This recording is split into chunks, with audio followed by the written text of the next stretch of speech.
Hello नमस्कार, आप लोगों का स्वागत है मेरे यूट्यूब चैनल पे। और मैं हूं आपके साथ सौरभ यादव। हम लोग बात कर रहे थे रीट एग्ज़ाम के लिए बाल विकास की बात कर रहे थे, और बाल विकास में पहला टॉपिक है शिक्षा एवं मनोविज्ञान। तो उसमें 30 नंबर का क्वेश्चन आएगा और 30 नंबर में हम लोग पूरी तैयारी करेंगे, पूरा कंप्लीट सिलेबस पढ़ेंगे और मज़ा आएगा गुरु। चलिए आइए शुरू करते हैं। क्वेश्चन नंबर पहला पूछा गया आपसे, क्वेश्चन नंबर पहला आपसे पूछा गया है कि शिक्षा के 3 प्रमुख आधार हैं, वो कौन कौन से आधार हैं वो पूछा गया है। तो शिक्षा के 3 प्रमुख आधार होते हैं शिक्षक, छात्र और पाठ्यक्रम। शिक्षक, छात्र और पाठ्यक्रम, ये तो इसका जवाब हो गया, ये इसका जवाब हो गया। लेकिन अब इसके बारे में अगर मैं डिटेल करूं तो आपको 2-3 चीज़ें और मिलेंगी। जैसे शिक्षा के 3 प्रमुख आधार हैं, कौन कौन से? शिक्षक होता है, छात्र होता है और पाठ्यक्रम होता है। और ये बात बताने वाले व्यक्ति थे जॉन डेवी। ये बात बताने वाले व्यक्ति थे जॉन डेवी। आप बहुत तरीके से इनको याद रखेंगे क्योंकि बड़े बाल मनोविज्ञान में या हम साइकोलॉजी में कहें, ये बहुत मायने रखते हैं। अब इन्होंने अपने उसमें क्या कहा है ये समझ जाइए।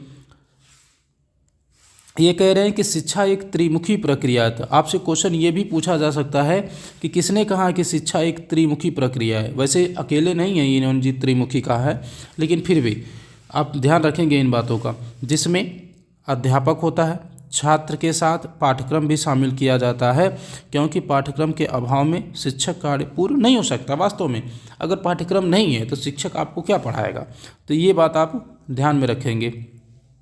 ठीक है, तो ये पहला क्वेश्चन हो, बस दो हाईलाइट क्वेश्चन है। देखिए 2022 में आपसे पूछा जा चुका है, रीट लेवल 2 में पूछा जा सकता है।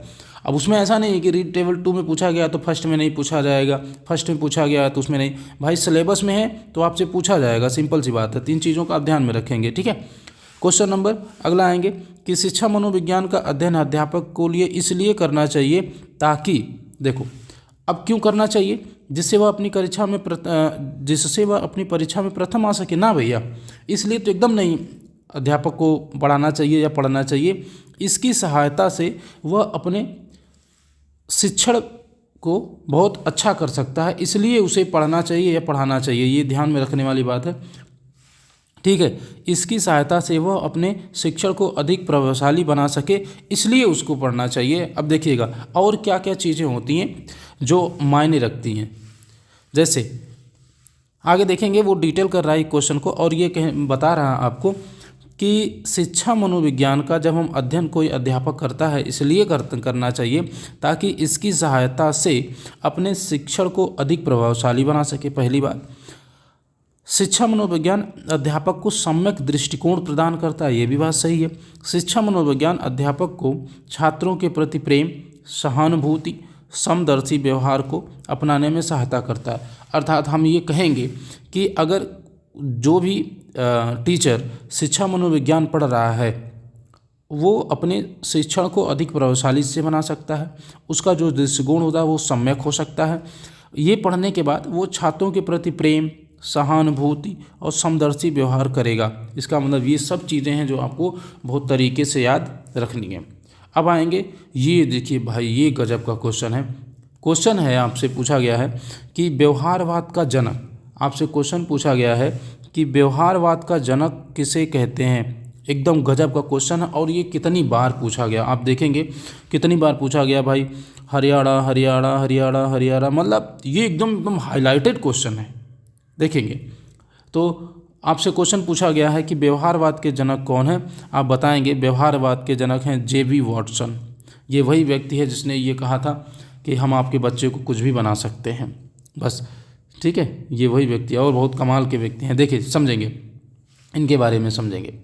जे.बी. वॉटसन, व्यवहारवाद का जनक माना जाता है जे.बी. वॉटसन को। ध्यान में रखेंगे किसको माना जाता है, जे.बी. वाटसन को। वाटसन ने मनोविज्ञान को व्यवहार का विज्ञान कहा है। दूसरी बात आप ये भी याद रखेंगे, आपसे क्वेश्चन पूछा जा सकता है किसने मनोविज्ञान को व्यवहारवाद का विज्ञान कहा है, तो उस व्यक्ति का नाम है जे.बी. वाटसन। उस व्यक्ति का नाम है जे.बी. वाटसन। ये दोनों प्रश्न आप याद रखेंगे भाई, और दोनों प्रश्न आपसे पूछा जा सकता है कि व्यवहार का विज्ञान या व्यवहारवाद का जनक किसे माना जाता है, तो जेबी वाटसन को माना जाता है। अब आगे की चीज़ें की डिटेल करेंगे कि व्यवहारवाद की स्थापना वाटसन ने 1913 में की थी। वाटसन का मानना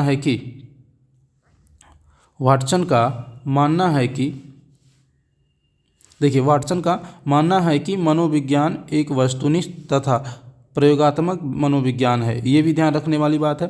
अतः इसकी विषय वस्तु सिर्फ व्यवहार हो सकता है, चेतना नहीं।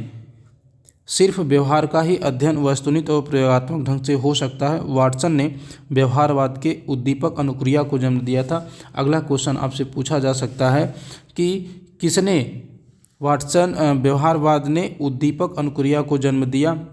उद्दीपक अनुक्रिया का मतलब जब आप कोई काम करते हैं तो उसके बदले आप और कौन सा काम करते हैं, उसके साथ और कौन सा काम करते हैं आप, ये चीज़ आपसे पूछी जा रही है। तो ध्यान में रखेंगे, यहाँ गलती नहीं होनी चाहिए। ठीक है, क्वेश्चन नंबर 3 बहुत गजब का क्वेश्चन था। सब चीज़ों को आप ध्यान में रखेंगे और क्वेश्चन गलत नहीं करेंगे। ध्यान से रखिएगा भाई, एक एक क्वेश्चन आपसे पूछा गया है। ठीक है, तो 1913 में। चलिए आइए अगले वाले क्वेश्चन पे बात करेंगे। क्वेश्चन नंबर 4 आपसे पूछा गया है, मनोविज्ञान का आधुनिक अर्थ क्या है। आपसे क्वेश्चन पूछा गया मनोविज्ञान का आधुनिक अर्थ क्या है, तो इसे बोलते हैं वर्ताव का अध्ययन। वर्ताव का मतलब व्यवहार का। अब यहाँ लिख दे व्यवहार का अध्ययन, तब भी सही है भाई। अगर यहाँ ये लिख देना जहाँ उसने बर्ताव लिखा है, यहाँ लिख दे व्यवहार का अध्ययन, तब भी सही है। और वो हो सकता है व्यवहार का अध्ययन। तो आप ध्यान में रखेंगे गुरु कि वो चाहे व्यवहार का अध्ययन या व्यवहार से मिलता जुलता कोई भी शब्द यूज करेगा तो आप उसको बहुत ध्यान रखेंगे। तो मनोविज्ञान का आधुनिक अर्थ होता है वर्ताव का अध्ययन या व्यवहार का अध्ययन। आगे कहा जा रहा है कि वर्तमान समय में, अगला क्वेश्चन आपसे पूछा जा रहा है कि वर्तमान समय में मनोविज्ञान को किसका विज्ञान कहा जाता है। तो आपको ये पता है ना। देखिए ये क्वेश्चन थोड़े से मतलब ऐसा हो गया है कि ये गलत है, ये भी गलत है, वो पहले से एडिट हो गया है, तो ध्यान मत दीजिएगा उस पर, नहीं तो आपको लगेगा कि गड़बड़ हो रहा है। नहीं, तो देखिए क्वेश्चन नंबर का है व्यवहार का अध्ययन, क्योंकि अभी हम लोग पढ़ेंगे जेबी वाटसन ने 1913 में व्यवहारवाद का स्थापना की थी, मतलब व्यवहारवाद का जनक भी उनको माना जाता है। तो ये बातें आप ध्यान में रखेंगे कि इसका जो सही जवाब है वो है व्यवहारवाद। इसका जो सही जवाब है वो है व्यवहारवाद या व्यवहार। तो मनोविज्ञान किसका विज्ञान है, तो आप कहेंगे व्यवहार का विज्ञान है। ठीक, आइए क्वेश्चन नंबर 6 देखेंगे। और मेरे हिसाब से क्वेश्चन नंबर 6 बहुत कमाल का क्वेश्चन है। अच्छा क्वेश्चन है क्योंकि इसमें एक क्वेश्चन में ही बहुत सारी बातें आपको समझनी पड़ेंगी, बहुत सारी बातों को आपको ध्यान में रखना पड़ेगा। देखिए क्वेश्चन है कि मनोविज्ञान के मत दिए, समूह दिए हैं और उसकी सूची दी गई है। अब बताना है कि ये मतवाद हैं और उसके समर्थक कौन कौन हैं। तो ये दोनों चीज़ें हैं। जैसे अब यहाँ समझिएगा, आपको मिल जाएगा। आचरणवाद को मानने वाले कौन हैं, स्किनर हैं। आचरणवाद को मानने वाले कौन है, स्किनर है। मनोविश्लेषणवाद को मानने वाले फ्रायड हैं, जबकि समग्रिकतावाद को मानने वाले वर्दिमर हैं और रचनात्मकवाद को मानने वाले वाइगोत्स्की हैं। अर्थात हम जाएंगे ऑप्शन नंबर बी पर और सही हो जाएगा। अगर हम ऑप्शन नंबर बी पे चलते हैं तो हमारा ऑप्शन नंबर बी सही होगा। ऑप्शन नंबर बी की तरफ हम मूव करेंगे क्योंकि उसके जो हैं वो मैच हो रहे हैं। Option number B, option number B इससे मैच हो रहा है। तो देख लेते हैं कि क्या क्या मैच हो रहा है। जैसे वो ये कह रहा है कि आचरणवाद को मानने वाले स्किनर हैं, तो आप आचरण को स्किनर से मिला दीजिए। मनोविश्लेषणवाद को मानने वाले फ्रायड है तो उसको मिला दिए। और समग्रिकतावाद को मानने वाले वर्दिमर है, वर्दिमर मिला दीजिए। और रचनात्मकवाद को मानने वाले वाइगोत्स्की हैं तो इसको मिला दीजिए। इसका मतलब है कि ऑप्शन नंबर बी मैच हो रहा है, तो ध्यान में रखेंगे। ये ऐसा क्वेश्चन था कि इसमें 4 क्वेश्चन भाई आपके तैयार हुए हैं कि आचरणवाद को मानने वाले स्किनर, मनोविश्लेषणवाद को मानने वाले फ्रायड, समग्रिकतावाद को मानने वाले वर्दिमर और रचनात्मकवाद को मानने वाले वाइगोत्स्की। 4 क्वेश्चन तैयार हुए हैं। तो ऐसे क्वेश्चन को थोड़ा फोकस करके पढ़िएगा बस। चलिए आइए भाई आगे चलते हैं। क्वेश्चन नंबर 7 है, बहुत गजब का क्वेश्चन। तो नहीं लग रहा है कि 1-2 बार पूछा गया, लेकिन फिर भी हम इसको पूरा ध्यान रखेंगे भाई, हम इसका पूरा ख्याल रखेंगे। ठीक है, जैसे आपसे क्या पूछा जा रहा है भाई, कह रहा है कि कौन अनौपचारिक शिक्षा कौन अनौपचारिक शिक्षा का स्रोत नहीं है। कौन अनौपचारिक शिक्षा का स्रोत नहीं है? कह रहा अभिभावकों द्वारा शिक्षा जो दी जाती है, कक्षा कक्ष में शिक्षण के माध्यम से जो दी जाती है, मित्र समूह द्वारा दी गई शिक्षा, पड़ोसियों द्वारा शिक्षा। तो पहले हमें ये समझना पड़ेगा कि औपचारिक शिक्षा क्या होती है। तो देखिए समझेंगे, एक एक चीज़ को समझेंगे। कह रहा है कि कक्षा कक्ष में शिक्षण के माध्यम से दी जाने वाली शिक्षा औपचारिक स्रोत नहीं है। इसका मतलब कक्षा कक्ष में जो शिक्षा दी जाती है वो औपचारिक शिक्षा होती है। अब ध्यान से समझेंगे भाई इस बात को कि औपचारिक शिक्षा क्या होती है, जो कक्षा कक्ष में दी जाती है। मतलब स्कूल में जो पढ़ाया जाता है, जब मास्टर बैठे हों, बच्चा बैठे हों, उनको पढ़ाया जाता है, उसे बोलते हैं औपचारिक शिक्षा। अब क्या क्या विशेषताएं हैं ये समझ लीजिए। जैसे वो कह रहा है कि अनौपचारिक शिक्षा क्या होती है भाई? कह रहा है कि अनौपचारिक शिक्षा में किसी चीज़ की निश्चितता नहीं होती है, इसलिए इसे अनियमित, आकस्मिक और अनियोजित शिक्षा भी कहा जा सकता है। कि भाई कहीं ऐसे टेम्प्रोरी बैठ के पढ़ा लीजिए ना। अनौपचारिक शिक्षा मतलब ऑफिशियल नहीं पढ़ा रहे हो, अनऑफिशियल पढ़ा रहे हो, तो कहीं बैठ के कैसे भी करके पढ़ा लो, बच्चे को सिखा सको। देखो इसकी विशेषताएं क्या क्या है। यह शिक्षा अनियमित होती है, अव्यवस्थित होती है, अनिश्चित होती है, आकस्मिक होती है। जिस दिन टीचर का मन किया अपने गांव वाले मोहल्ला बोला चले बैठ के पढ़ो रे, कोई पता नहीं कब पढ़ना, दिन में पढ़ना कि रात में। अनिश्चित होती है, अनियमित होती है, कब शुरू कर देंगे क्लास कोई नहीं पता है। अव्यवस्थित होती है, किताब होगी, डस्टर होगा, सैम्पट होगा, बैठने की व्यवस्था होगी, नहीं होगी, कुछ भी नहीं, बस पढ़ना है। अनिश्चित होगी, कब होगी पता नहीं। आकस्मिक हो सकती है, रैंडम उसके दिमाग में चलो पढ़ लेते हैं, ये वाली। इसे व्यक्ति परिवार, समुदाय, पड़ोस, समाज आदि से प्राप्त करता है। मतलब ये शिक्षा आप कहाँ कहाँ से प्राप्त कर सकते हैं? अपने परिवार से प्राप्त कर सकते हैं भाई। कहाँ से प्राप्त कर सकते हैं? अपने परिवार से प्राप्त करते हैं, अपने समुदाय जहाँ आप रहते हैं, आस पड़ोस में, समाज में। कि मतलब जो जिंदगी जीने के लिए जो शिक्षा होती है वो एक तरीके से होती है अनौपचारिक शिक्षा। ठीक है, आगे समझेंगे कि ये सरल स्वाभाविक जीवन से संबंधित होती है। भाई अगर आप समाज से, समुदाय से, पड़ोस से ये सब चीज़ें सीख रहे हो तो ये जाहिर सी बात है कि स्वाभाविक ही होंगी, ये स्वाभाविक होती हैं।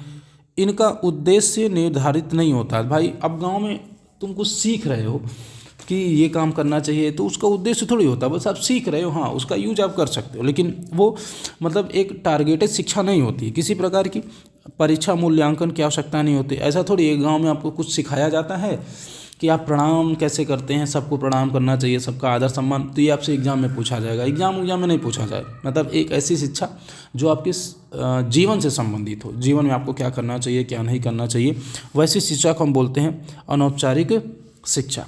यह जीवन आजीवन चलती है। अब भाई जब तक ज़िंदगी में जिएंगे तब तक कभी ये देखेंगे कोई आपका साथ दे रहा है, कोई नहीं दे रहा है, आपको किसका साथ देना चाहिए। झूठ बोलते हैं, ईमानदारी होती है, चोरी होती है, बहुत सारा कुछ होता है। तो आप इन चीज़ों का ध्यान रखेंगे। ठीक है, तो ये बातें क्लियर हो गई। चलिए अब ये कह रहा है कि सर अनौपचारिक शिक्षा के क्या क्या साधन हो सकते हैं? परिवार हो सकता है, समुदाय हो सकता है, मित्र हो सकता है, मंडली हो सकती है, धर्म हो सकता है, समाज हो सकता है, खेल का मैदान हो सकता है। मतलब अनौपचारिक शिक्षा व्यवस्थित रूप से नहीं होगी, ना ही उसका कोई प्लेस निर्धारित होगा, बस होगी। उसको आप बस समझ लीजिए कि आप पढ़ रहे हो, आप कुछ सीख रहे हो बस। जबकि औपचारिक शिक्षा होती है, उसका प्लेस निर्धारित होता है, समय निर्धारित होता है। जैसे स्कूल में जो शिक्षा दी जाती है उसे औपचारिक शिक्षा कहते हैं, सब कुछ निर्धारित होता है। चलिए आइए एक क्वेश्चन और बेहतर वाला क्वेश्चन आपके सामने है और जवाब देंगे भाई। क्वेश्चन नंबर 8 आपसे पूछा गया है। कौन सा क्वेश्चन नंबर कौन सा भाई? क्वेश्चन नंबर 8 है। तो क्वेश्चन नंबर 8 था, आपसे ये पूछा गया है कि एक स्वस्थ शरीर में स्वस्थ मन का बसना किसने परिभाषित किया है? मतलब ये परिभाषा किसने दी है कि एक आपका शरीर अगर स्वस्थ है, आपका मस्तिष्क या आपका मन भी स्वस्थ रहेगा, ये बात किसने कही है? तो ये इस बात को कहने वाले व्यक्ति हैं अरस्तु। इस बात को कहने वाले व्यक्ति हैं अरस्तु। इन्होंने देखो अरस्तु ने क्या कहा है। अरस्तु कहते हैं कि एक स्वस्थ शरीर में स्वस्थ मन का बसना, यह अरस्तु की परिभाषा है। अरस्तु अपने में क्या कहते हैं? तो अरस्तु ये बात कहते हैं कि अरस्तु के अनुसार, अरस्तु ये बात एकदम साफ साफ कहते हैं कि शिक्षा स्वस्थ शरीर में स्वस्थ मन का निर्माण करती है और यह व्यक्ति की क्षमता को बढ़ाती है, विशेषकर मानसिक शक्ति, जिससे वह परम सत्य अच्छाई और सौंदर्य का आनंद लेने योग्य हो सके। मतलब शिक्षा एक अच्छा, ये इन्होंने ये बात कही है, अगर आप खुद एज्यूम करें, खुद सोचें तो आपको ये पता चलेगा कि अरस्तू ने जो बात कही है वो एकदम से सही है। कि उन्होंने जो बात कही है कि शिक्षा आपको बेहतर बनाती है, वास्तव में बनाती है। तो ध्यान में रखेंगे, अरस्तू एकदम साफ साफ आपसे ये बात कह रहे हैं कि एक स्वस्थ शरीर में स्वस्थ मन बसता है, या एक स्वस्थ शरीर में एक स्वस्थ मस्तिष्क निवास करता है। ये बात आप ध्यान में रखेंगे। ठीक है, तो ये वाला क्वेश्चन अच्छा था, स्पेशली मुझे तो अच्छा ही लगा यार, ऐसे क्वेश्चन मुझे अच्छे लगते हैं। आएंगे अगले वाले प्रश्न पे, देखेंगे क्वेश्चन नंबर अगला आपसे क्या पूछा गया है। देखिएगा, कह रहा है कि अस्तित्ववाद के अनुसार शिक्षा का प्राथमिक उद्देश्य है, मतलब अस्तित्ववाद के अनुसार शिक्षा का प्राथमिक उद्देश्य क्या है। क्या शिक्षा ये कहती है कि संचार के विषय में, सृजनशीलता जागरूकता के विषय में, या एक व्यक्ति को तैयार करना जो स्वयं निर्णय लेता है। अर्थात शिक्षा का उद्देश्य होता है कि एक व्यक्ति को तैयार करना जो स्वयं निर्णय लेता है। ठीक है, तो ये इसका ऑप्शन सही है। मतलब अगर मैं कहूँ आपसे कि अस्तित्ववाद के अनुसार शिक्षा का उद्देश्य क्या है, तो आप मुझे ये बताएंगे कि एक व्यक्ति को तैयार करना जो स्वयं निर्णय लेता है। ये तो हो गया इसका जवाब। अब आके इसको देख लेते हैं कि क्या क्या है। कह रहा है कि अस्तित्ववाद के अनुसार शिक्षा का प्राथमिक उद्देश्य है कि एक व्यक्ति को इस प्रकार से तैयार करना जो स्वयं निर्णय लेता हो। मतलब आप अगर शिक्षित हैं तो शिक्षा इसलिए दी जाती है कि कोई कंडीशन आए, कोई परिस्थिति आपके सामने आए, तो आप खुद वो सोच सकें कि हमें किस तरीके से सोचना है, किस तरीके से निर्णय लेना है, ये काम करना है कि नहीं करना, ये सब चीज़ें। किसी एक व्यक्ति को शारीरिक, मानसिक और बौद्धिक रूप से तैयार करने के बाद पता चल पाएगा कि वह निर्णय लेने के तैयार है या नहीं। अगर व्यक्ति सही निर्णय लेने की क्षमता विकसित हो गई है, तब अस्तित्ववाद के अनुसार शिक्षा का प्राथमिक उद्देश्य पूर्ण होना माना जाएगा। मतलब अगर आपने किसी को दिखाया, बाबू देखो, अगर कोई तुम्हें मारता है तो अगर उसे मारना ठीक है तो मारो, नहीं तो भाग चलो, ये शिक्षा सिखाई जाती है। तो अगर आप पहले से जान रहे हैं तब ना, नहीं तो वहाँ पिट जाएंगे। तो जहाँ लगे अपना पड़ाला हल्का है वहाँ से कल्टी मार लो, भाग लो एकदम धाए दिन है। हाँ भाई, और क्या है, मार थोड़ी खाना है। देखेंगे क्वेश्चन नंबर अगला पूछा गया, क्वेश्चन नंबर 10 है। क्वेश्चन नंबर 10 आपसे पूछा गया है क्या भाई कि शिक्षा, क्वेश्चन नंबर 10 है, शिक्षा एक पुनर्गठित पुनर्निर्मित अनुभव है जो होता है औपचारिक के द्वारा, अनौपचारिक के द्वारा, अंतराल के द्वारा, निरंतर। अच्छा एक चीज़ बताइएगा, शिक्षा क्या पुनर्गठित की जा सकती है, पुनर्निर्मित अनुभव है? मतलब इसके ऑप्शन देखेंगे, थोड़ा सा डिटेल देखेंगे, तब आपको चीज़ें क्लियर हो पाएंगी। ठीक है, देखिएगा शिक्षा क्या कह रही है भाई, कह रही है कि शिक्षा एक पुनर्गठित और पुनः अनुभव है जो निरंतर होता रहता है। भाई शिक्षा हमेशा सीखते रहते हैं। कभी कोई चीज़ आपने की है, दोबारा वही सामने आ जाती है, या कोई चीज़ पढ़ रहे हैं वो दोबारा सामने आ जाता है। प्रत्येक व्यक्ति कुछ न कुछ निरंतर सीखता रहता है, ये भी बात सही है। शिक्षा का प्रभाव जीवन के प्रत्येक क्षेत्र में दिखाई देता है, बात तो सही है भाई। अगर आप थोड़े से पढ़े लिखे और समझदार हैं तो आपको ये चीज़ें पता चल जाएंगी। मनुष्य शिक्षा द्वारा अपने जीवन में नित्य नए नए अनुभव प्राप्त करता है तथा उसमें नई नई बातें सीखता है। इस प्रकार शिक्षा का कार्यक्रम निरंतर चलता रहता है। अंत निरंतरता शिक्षण का एक महत्वपूर्ण लक्षण। बात तो सही है। देखिए शिक्षा एक ऐसा है ना जो हमें नई नई बातें सिखाती है, नए नए अनुभव देती है, नए निर्णय लेने की क्षमता देती है, ये होती है शिक्षा। फिलहाल अगले क्वेश्चन पे मूव करते हैं। क्वेश्चन नंबर 11 आपसे पूछा गया है कि व्यवहारवाद निम्न में से किस व्यवहार के अध्यापन पर बल देता है। भाई हमें अभी व्यवहारवाद हम लोग पढ़े थे थोड़ा सा पहले, हैं वाटसन के बारे में, कि व्यवहारवाद के जनक माने जाते हैं वो। अब उन्होंने क्या कहा है कि केवल आंतरिक केवल बाह्य, दोनों आंतरिक या बाह्य दोनों, इनमें से कोई नहीं। तो समझते हैं इसको समझते हैं, फिर बातें क्लियर हो जाएंगी। देखिएगा इसका सही जवाब है, अगर आप पूछेंगे मुझसे तो मैं कहूँगा केवल बाह्य व्यवहार के बारे में हम लोग बात कर पाते हैं। कैसे करते हैं ये पूरा डिटेल देखेंगे। व्यवहारवाद केवल बाह्य व्यवहार के अध्यापन पर बल देता है, मतलब आपने पढ़ा था व्यवहारवाद में कि उसके व्यवहार को ही उसमें बताया जाता है। व्यवहारवादी उपागम इस मान्यता पर आधारित है कि वातावरण मानव व्यवहार का निर्धारक होता है। यह एक व्यक्ति एक परिस्थिति विशेष में क्या अनुक्रिया व्यवहार करता है, यह इस पर निर्भर है कि पिछले समान परिस्थितियों में उसके व्यवहार का परिणाम क्या रहा। अच्छा, व्यवहारवादियों का मत है कि मानव व्यवहार निरीक्षण योग्य एवं मापनीय होना चाहिए। साथ ही उसका यह भी मत है कि व्यवहारिक क्रियाएं उद्दीपक, अनुक्रिया, पुनर्वलन की क्रमित पुनरावृत्ति द्वारा सीखने का परिणाम होती हैं। और व्यवहारवादी आगे कहते हैं कि व्यवहारवादियों की मान्यता है कि मानव व्यवहार प्रायः सीखे गए होते हैं और मानव व्यवहार प्रायः परिस्थितियों और वातावरणीय कारकों पर निर्भर करते हैं। भाई बात तो सही कह रहा है ना, वो बात तो सही कह रहा है। वो बात सही कह रहा है कि जो मानव का व्यवहार है वो सीखे गए मानव व्यवहार को प्रायः परिस्थितियों और वातावरणीय कारकों पे, भाई जैसी परिस्थिति आएगी वही सीखेंगे ना। जैसे आपकी गर्लफ्रेंड आपका साथ छोड़ के भाग जाए तो इसका मतलब आप तो यही सीखेंगे ना कि हो सकता है दूसरकी वाली आए वो भी छोड़ के भाग जाए, यही तो बात है ना। हो सकता है आपका दोस्त कोई बहुत बेहतर है, वो हमेशा आपको साथ देता है, समझाता है कि भाई इनके चक्कर में ना पड़ो, तो वो भी बात सही है। इसका मतलब जैसी परिस्थिति आपके सामने आएगी वैसा आप समझेंगे। ठीक है, अगले क्वेश्चन पे आते हैं। क्वेश्चन नंबर 12 आपसे क्या पूछा गया? क्वेश्चन नंबर 12 आपसे क्या पूछा गया भाई, देखेंगे। क्वेश्चन नंबर 12 कह रहा है कि किस मनोवैज्ञानिक द्वारा प्रथम मनोवैज्ञानिक प्रयोगशाला की स्थापना की गई थी? तो एकदम बहुत बेहतर क्वेश्चन भाई, प्रथम मनोवैज्ञानिक प्रयोगशाला की स्थापना किसके द्वारा की गई थी? अब देख रहे हैं कब कब पूछा गया है ये, आप समझ पाए। हरियाणा टेट, हरियाणा बिहार, मतलब कितनी बार 19, 14, मतलब गजब, कितना फेवरेट क्वेश्चन है ये। अब देखेंगे इसमें थोड़े से डाउट्स हैं, क्यों हैं वो मैं बताऊंगा। इसका जवाब है विलियम वुंट, इसका सही जवाब है विलियम वुंट। ये इसका सही जवाब है कि विलियम वुंट को माना जाता है, लेकिन क्या है वो समझिएगा। आगे है, कह रहा है कि प्रथम मनोवैज्ञानिक प्रयोगशाला विलियम वुंट द्वारा 1789 में लिपजिंग जर्मनी में स्थापित की गई थी। तो अब यहाँ से क्या क्या क्वेश्चन बनेगा भाई, ये ध्यान में रखिएगा, ये ध्यान में आप रखेंगे कि प्रथम मनोवैज्ञानिक प्रयोगशाला किसने शुरू करी? विलियम वुंट द्वारा। कब शुरू करी? 1879 में। कहाँ शुरू करी थी? लिपजिंग, जो जर्मनी में पड़ता। ये तो हो गए 2-3 क्वेश्चन यहीं से बन सकते हैं।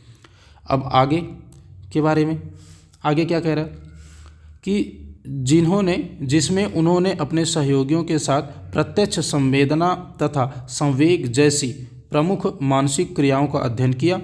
लिपजिंग की प्रयोगशाला में वुंट और उसके सहयोगियों ने मनोवैज्ञानिक की विभिन्न समस्याओं पर उल्लेखनीय प्रयोग किए, जिसमें समय पर अभिक्रिया विषयक प्रयोग विषय के रूप में महत्वपूर्ण है। विलियम वुंट को प्रयोगात्मक विज्ञान का जनक माना जाता है। अब देखो यहाँ से एक क्वेश्चन बहुत गजब का निकलेगा। किसको बात हो रही है? विलियम वुंट को प्रयोगात्मक मनोविज्ञान का जनक कहा जाता है। तो आपसे क्वेश्चन पूछा जाएगा, अगला क्वेश्चन तुरंत बनेगा, एक बताओ प्रयोगात्मक मनोविज्ञान का जनक किसे कहा जाता है? क्वेश्चन यही होगा गुरु, तो ध्यान में रखेंगे। प्रयोगशाला किसने स्थापित की है? देखो प्रयोगशाला किसने स्थापित की है, तो वो है विलियम वुंट। ठीक है, अगर वो ये पूछ दे कि प्रयोगात्मक मनोविज्ञान के जनक कौन है, तब बताएंगे विलियम वुंट। मतलब आपसे किस तरीके के क्वेश्चन पूछेगा, आप कोई गलती नहीं करेंगे मेरे भाई। यहाँ से आप कई चीज़ें याद कर सकते हैं कि प्रयोगशाला की स्थापना विलियम वुंट ने करी थी। कहाँ करी थी? जर्मनी में करी थी। कब करी थी? 1879 में करी थी, जिसके कारण विलियम वुंट को प्रयोगात्मक मनोविज्ञान का जनक कहा जाता है। ये सब चीज़ें आप ध्यान में रखेंगे। बेहतर क्वेश्चन था मेरे हिसाब से, बहुत अच्छा क्वेश्चन था भाई। अगले आएंगे क्वेश्चन नंबर 13 देखेंगे। अब देखो वही क्वेश्चन है ना, अलग देखो पूछा गया ना हरियाणा टेट में। देखिए यहाँ पे हरियाणा टेट में क्वेश्चन पूछा गया है वही वाला जो अभी हम लोग बात कर रहे थे कि वुंट मनोवैज्ञानिक कार्यशाला कब शुरू की थी? वुंट ने, मतलब वही जो प्रयोगशाला है कब शुरू की थी? तो आपका एकदम सीधा सीधा जवाब होना चाहिए कि भाई साहब अभी हम पढ़ के आए हैं कि 1879 में जर्मनी में लिपजिंग में इन्होंने शुरू किया था। तो ये बात आप ध्यान में रखेंगे तो मज़ा आएगा गुरु। ठीक है, अच्छा यह परिभाषा किसकी है? अगला प्रश्न है भाई, अच्छा प्रश्न है, देखेंगे। अगला प्रश्न है कि मनोविज्ञान शिक्षा का आधारभूत विज्ञान है, ये बात कही किसने थी? डेविस ने, बी एन झा ने, स्किनर ने? इसका सही जवाब आप पूछेंगे तो मैं कहूँगा स्किनर है। अब मैं कहूँगा क्या कि भाई जो सही है वो सही है ना, अब मैं कोई और का जवाब थोड़ी बता सकता हूँ कि नहीं। अब देखिए इसके बारे में डिटेल क्या क्या हुआ है इसको हम समझ लेते हैं। कह रहा है कि सर स्किनर के अनुसार, देखेंगे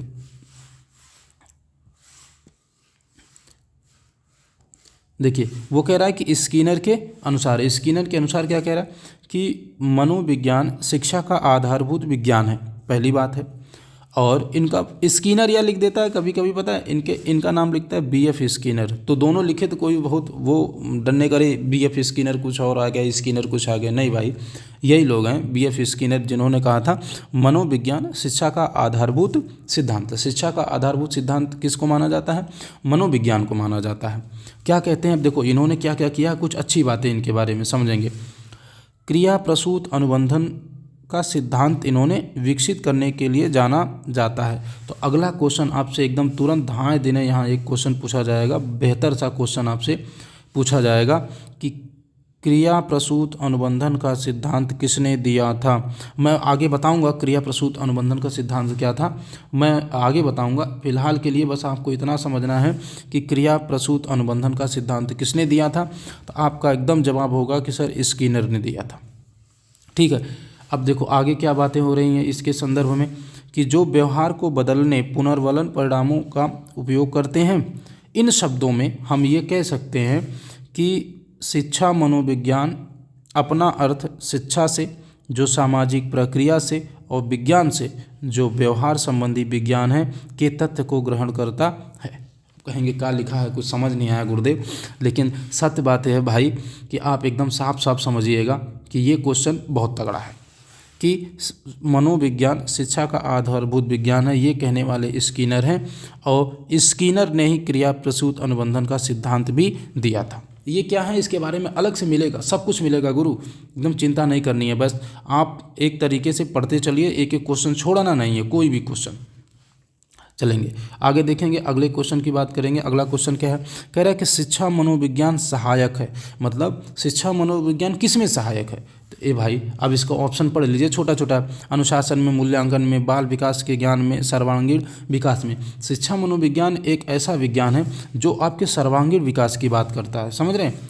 शिक्षा मनोविज्ञान एक ऐसा विज्ञान है जो आपके सर्वांगीण विकास की बात करता है, मतलब शिक्षा मनोविज्ञान आपको हर तरीके का विकास देगा, मानसिक देगा, शारीरिक देगा, बौद्धिक देगा, हर तरीके का देगा। तो आप ध्यान में रखेंगे कि शिक्षा मनोविज्ञान मनोविज्ञान की वह शाखा है जिसमें मनोविज्ञान के सिद्धांतों, नियमों, विधियों का उपयोग शिक्षा के क्षेत्र में किया जाता है। अब आगे कह रहा है कि स्किनर के अनुसार, स्किनर ने शिक्षा मनोविज्ञान के बारे में क्या कहा है वो समझना है। शिक्षा मनोविज्ञान के क्षेत्र में उन सभी ज्ञान और विधियों को शामिल किया जाता है जो सीखने की प्रक्रिया में अधिक प्रकार से समझने और अधिक कुशलता से निर्देशित करने के लिए आवश्यक है तथा उनके सर्वांगीण विकास में सहायक होते हैं। तो यहाँ से आप समझेंगे स्किनर भी कह रहे हैं कि जो शिक्षा है, स्किनर भी यही बात कह रहे हैं कि जो शिक्षा है भैया वो सर्वांगीण विकास में सहायक होती है। तो ध्यान में रखेंगे स्किनर साहब भी यही बात कह रहे हैं कि शिक्षा मनोविज्ञान किस में सहायक होता है? सर्वांगीण विकास में सहायक होता है। ये हिमाचल प्रदेश के टेट में पूछा गया, झारखंड टेट में भी पूछा गया है, तो अच्छा क्वेश्चन है, मतलब कॉन्सेप्ट वाला क्वेश्चन है और अच्छा क्वेश्चन है। क्वेश्चन नंबर 16 पे आएंगे भाई, और क्वेश्चन नंबर 16 पे बात करेंगे। क्या पूछा गया कि व्यवहार अध्ययन के लिए कौन सी विधि अत्यधिक वैज्ञानिक और वस्तुनिष्ठ है? किसके लिए? व्यवहार अध्ययन के लिए कौन सी विधि अधिक वैज्ञानिक और वस्तुनिष्ठ, मतलब कौन सी व्यवहार का अध्ययन करना है, कौन सी चीज़ सबसे बढ़िया है, कौन सी विधि के द्वारा हम सबसे अच्छा अध्ययन कर सकते हैं। तो आप देखेंगे व्यवहार के लिए एक जो विधि बनाई गई है वो प्रयोगात्मक विधि। कौन सी विधि बनाई गई है भाई? प्रयोगात्मक विधि बनाई गई, प्रयोगात्मक विधि बनाई गई। अब इसके बारे में समझ लीजिए, कह रहा है कि प्रयोगात्मक विधि एक वैज्ञानिक विधि है। पहली लाइन याद रखेंगे, प्रयोगात्मक विधि एक वैज्ञानिक विधि है, अच्छी बात है भाई। अब आगे कह रहा है कि इससे प्राप्त निष्कर्ष वस्तुनिष्ठ, विश्वसनीय और वैध होते हैं। अब देखो यहाँ 2-3 चीज़ें आपको समझनी पड़ेंगी कि गुरुदेव एक बात बताओ, यहाँ लिखा है वस्तुनिष्ठ, ऑब्जेक्टिव। ऑब्जेक्टिव का मतलब ये होता है कि जो चीज़ फिक्स है, जैसे हमने कह दिया कि श्री रामचंद्र के पिता का नाम क्या था, तो श्री रामचंद्र के पिता का नाम दशरथ था, तो ये फिक्स है कि भैया इस दशरथ के अलावा इसका कोई जवाब नहीं हो सकता, उसी को बोलते हैं वस्तुनिष्ठ। अगला कह रहा है कि विश्वसनीय। विश्वसनीय का मतलब जिस पे हम विश्वास कर सकें। जैसे मैं कहूँ श्री रामचंद्र जी की पत्नी का नाम सीता था, तो इसका मतलब आपको ये बात को विश्वास करना पड़ेगा कि हाँ भैया सीता माता के अलावा श्री रामचंद्र जी की कोई पत्नी और नहीं थी।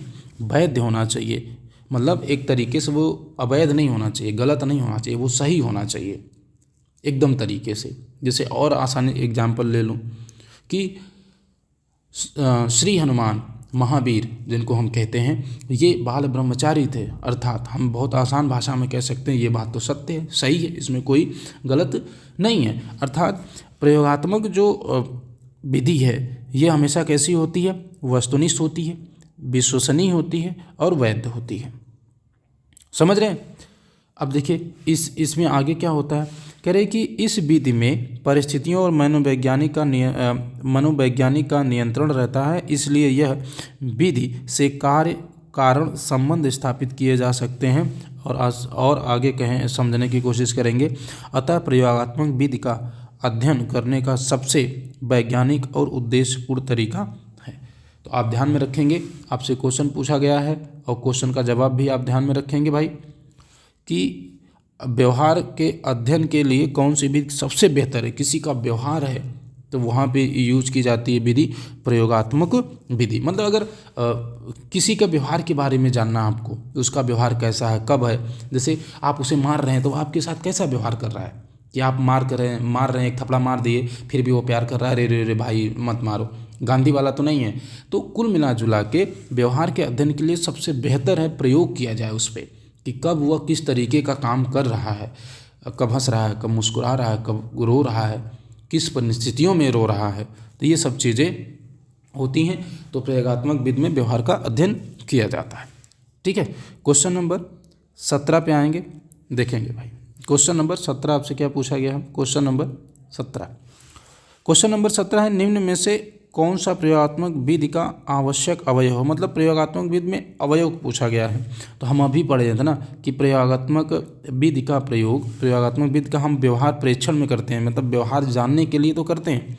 इसका मतलब इसका सही जवाब क्या होगा, इसका सही जवाब क्या होगा, व्यवहार का प्रेक्षण करने में हम प्रयोगात्मक विधि का निरीक्षण करते हैं। अब देख लो, इसका डिटेल देख लीजिए। अच्छा ठीक है, डिटेल तो हो ही गया है, हम अभी पीछे पढ़े थे, आगे देखेंगे।